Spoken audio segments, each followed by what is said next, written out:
কক্সবাজারের বিমান ঘাঁটিতে হামলা, তরুণ নিহত, গুলি প্রাণঘাতী নয় বলছে আইএসপিআর। ছিনতাই ডাকাতিতে আতঙ্কের নগরী ঢাকা, ধর্ষণ, নারী হেনস্থার প্রতিবাদে স্বরাষ্ট্র উপদেষ্টার পদত্যাগ দাবি। নতুন রাজনৈতিক দলের আত্মপ্রকাশ, ২৮ ফেব্রুয়ারি গণ আকাঙ্ক্ষা বাস্তবায়নে কাজ করার অঙ্গীকার।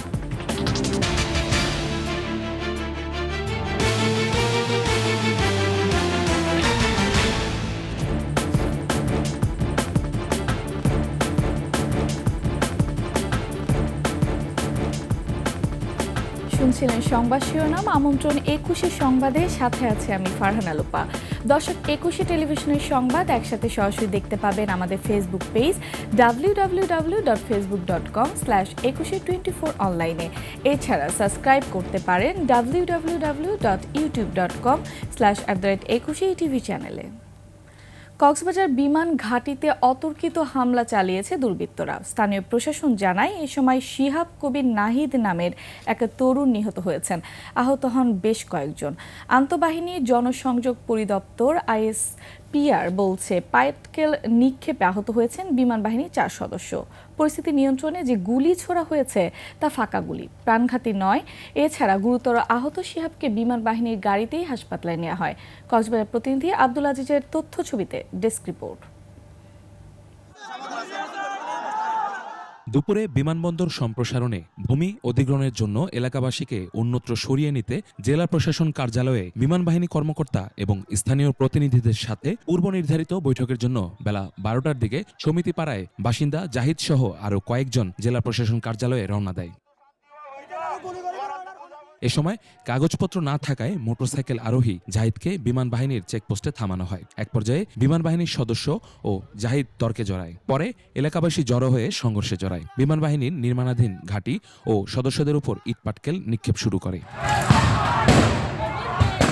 এক পর্যায়ে বিমান বাহিনীর সদস্যরা এলাকাবাসীকে ছত্রভঙ্গ করতে ফাঁকা গুলি করে। এতে অন্তত ১০ থেকে ১৫ জন আহত হয়।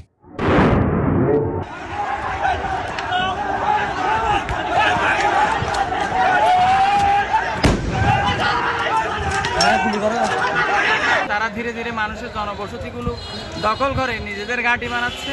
আজকে সাধারণ মানুষ রাস্তা দিয়ে চলাচল করার সময় এলাকার কিছু ছেলেপিলেকে তারা ধরে নিয়ে নিজেদের মধ্যে নিয়ে গেছে। স্থানীয় লোকজন সেটা প্রতিবাদ করায় তাদের উপরে এরা নির্বিচারে গুলি করেছে।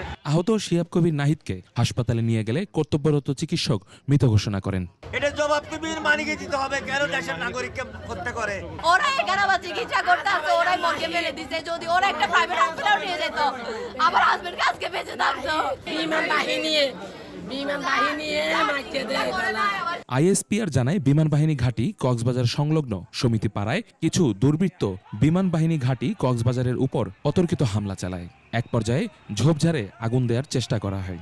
সোশ্যাল মিডিয়ায় ছড়িয়ে পড়া ছবির গুলির খোসাটি ফাঁকা গুলির এবং প্রাণঘাতী নয়। দুর্বৃত্তদের হামলায় বিমান বাহিনীর একজন অফিসার ও ৩ বিমান সেনা আহত হন বলেও জানিয়েছে আইএসপিআর।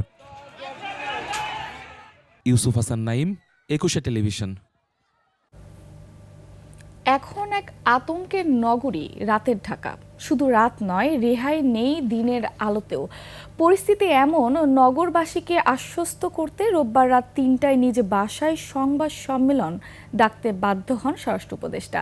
তবে রাত পেরিয়ে সকালে আবারও খবর আসে ছিনতাইয়ের। শুধু ছিনতাই নয়, বাড়ছে চুরি, ডাকাতি সহ চাঁদাবাজির মতো অপরাধ। ছিনতাইকারীদের ধারালো অস্ত্র বা গুলিতে আহত হচ্ছেন কেউ না কেউ।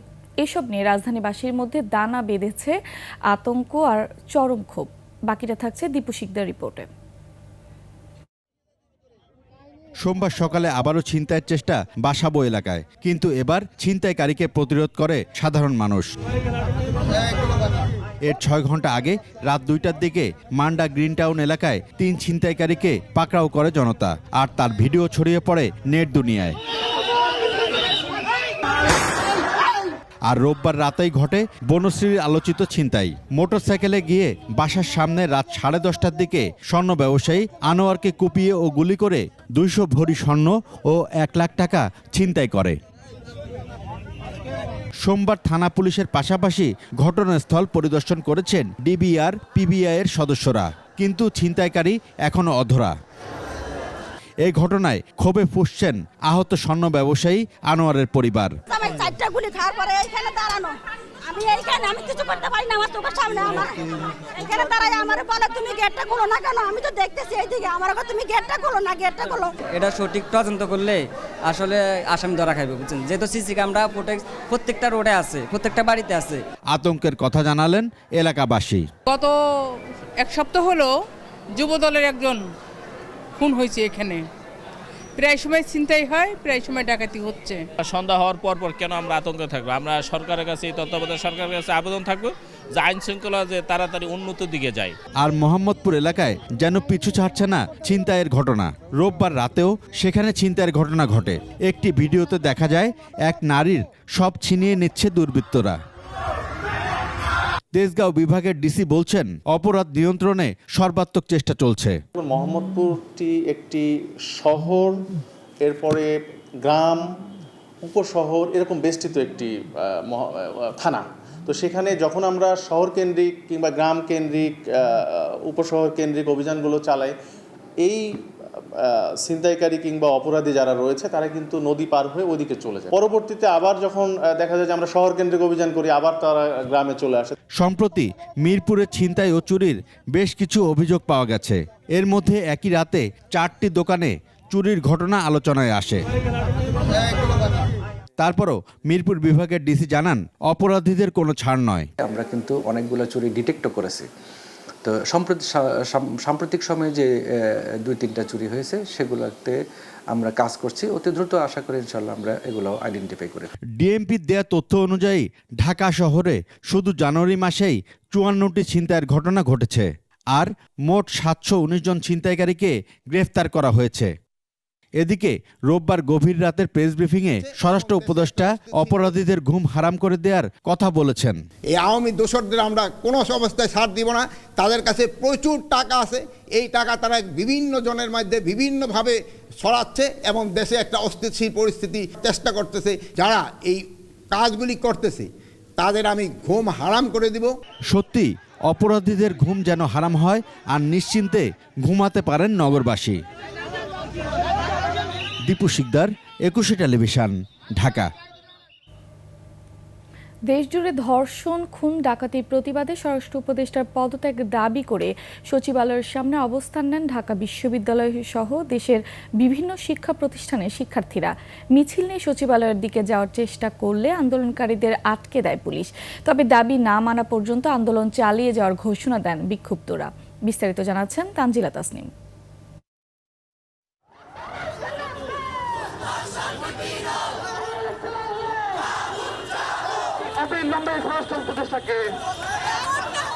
কেন্দ্রীয় শহীদ মিনারে দেশের বিভিন্ন শিক্ষা প্রতিষ্ঠানের শিক্ষার্থী ও সাধারণ জনগণ জড়ো হয়ে দেশের চলমান অরাজক পরিস্থিতির বিরুদ্ধে আন্দোলন করেন।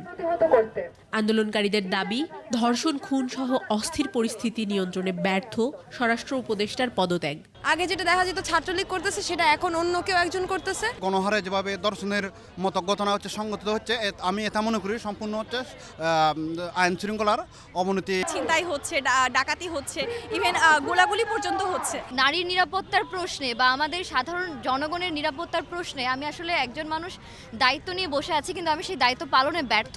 আমরা তাদেরকে ধিক্কার জানাই এবং এই ব্যর্থতা স্বীকার করে তাদেরকে অবিলম্বে পদত্যাগ করার দাবি জানাই। আপনি যদি দায়িত্ব পালন করতে না পারেন, আপনি দায়িত্ব ছেড়ে দেন। যারা দায়িত্ব পালন করতে পারবে এমন একজনকে বসান। আন্দোলনকারীরা মিছিল নিয়ে সচিবালয়ের সামনে এগিয়ে গেলে তাদের সামনে ব্যারিকেড নিয়ে মারমুখী অবস্থান নেয় পুলিশ। দেশের খুন, ডাকাতি, রাহাজানি এবং ধর্ষণ সহ বিভিন্ন অরাজকতার প্রতিবাদে শিক্ষার্থী এবং সাধারণ জনগণের অবস্থান সচিবালয়ের সামনে। আমরা তো ন্যায্য দাবি নিয়ে যাচ্ছি, হ্যাঁ, তো পুলিশ কেন আমাদের এরকম করবে? আমাদের যেটা মনে হলো যে আমরা কি এখনো হাসিনা আমলে আছি? যে পরিমাণ আইন শৃঙ্খলা পরিস্থিতি, যে খারাপ অবস্থা, এই খারাপ অবস্থার জন্য আমরা মনে করি একান্তভাবে স্বরাষ্ট্র উপদেষ্টা দায়ী। আগের তুলনায় এখন দেখা যাচ্ছে আরো বিচ্ছিন্ন অবস্থা। ভিকারুন্নেসা নূন স্কুল অ্যান্ড কলেজ সহ দেশের বিভিন্ন শিক্ষা প্রতিষ্ঠানের শিক্ষার্থীরাও ধর্ষণ বিরোধী মিছিল করেন। সোমবার দুপুর 12টার দিকে তাদের এই বিক্ষোভ কর্মসূচি শুরু হয়।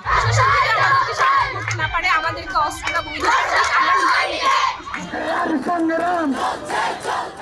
দাবি না মানা পর্যন্ত আন্দোলন চালিয়ে যাওয়ার ঘোষণা দেয় শিক্ষার্থীরা।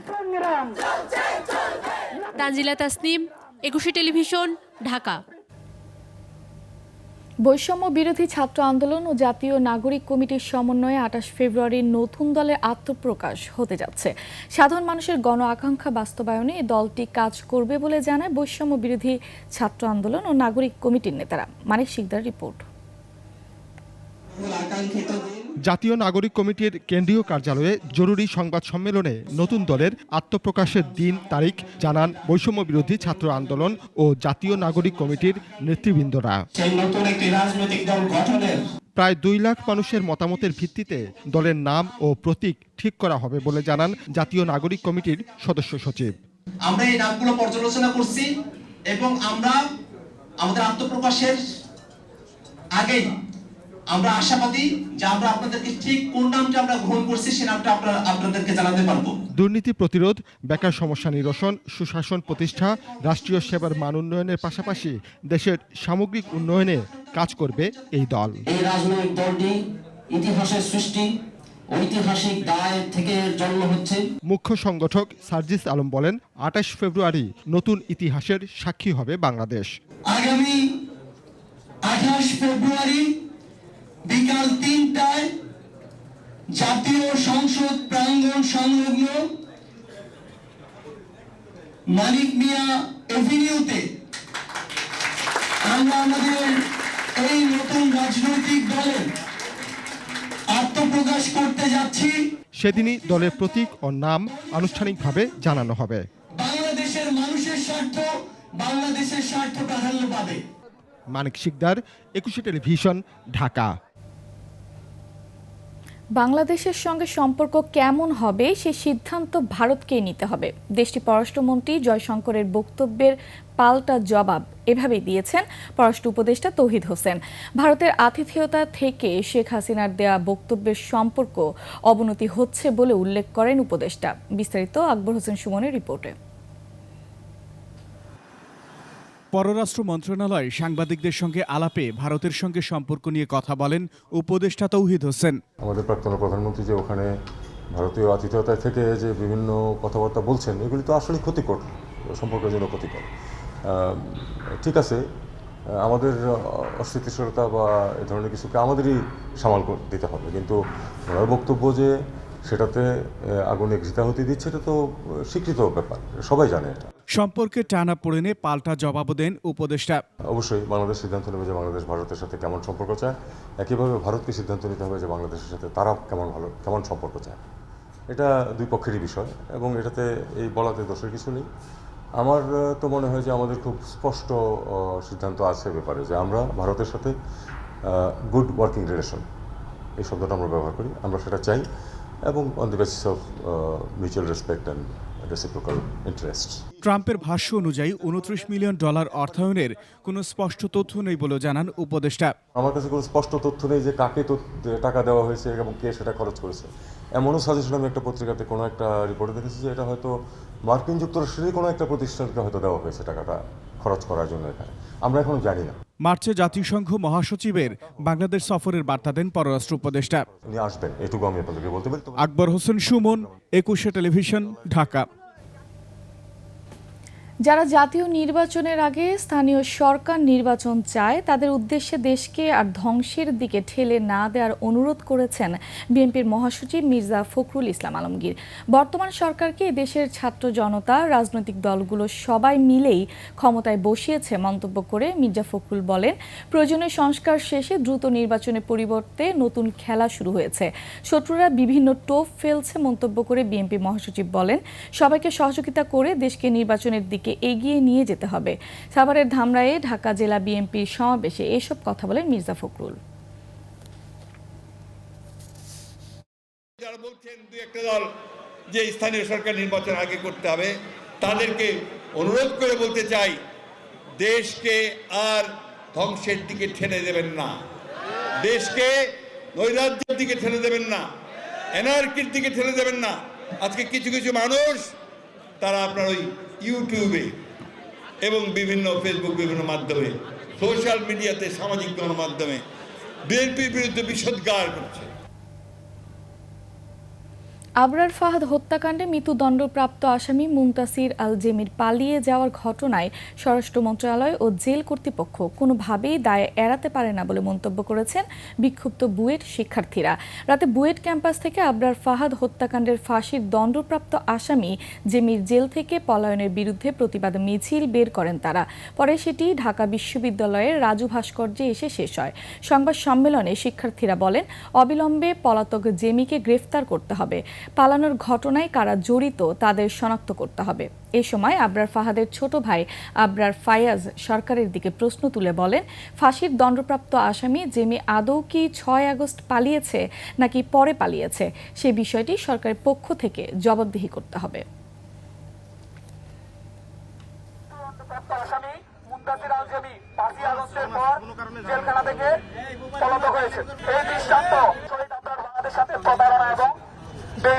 আমরা সরকারের কাছে দাবি জানাচ্ছি, অতি দ্রুত খুনি মুনতাসির আল জেমিকে খুঁজে বের করে আটক করতে হবে। পাশাপাশি তার পলায়ন কার্যে সহযোগিতাকারী প্রত্যেক ব্যক্তিকে শনাক্ত করে বিচারের আওতায় আনতে হবে।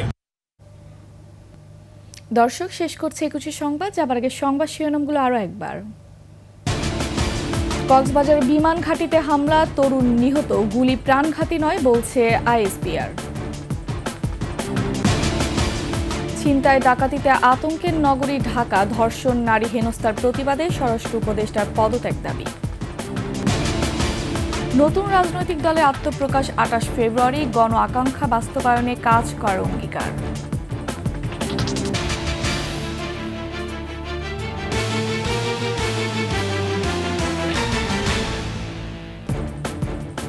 সবশেষ সংবাদ জানতে ডায়াল করুন 2021 নম্বরে, ভিজিট করুন ekushe-tv.com ওয়েবসাইটে। ফেসবুকে ভিজিট করতে পারেন www.facebook.com/ekushe24 অনলাইনে। এছাড়া সাবস্ক্রাইব করতে পারেন www.youtube.com/@ekushe চ্যানেলে। এতক্ষণ সঙ্গে থাকার জন্য ধন্যবাদ। পরবর্তী সংবাদ দেখার আমন্ত্রণ রইল। একুশের সাথেই থাকুন।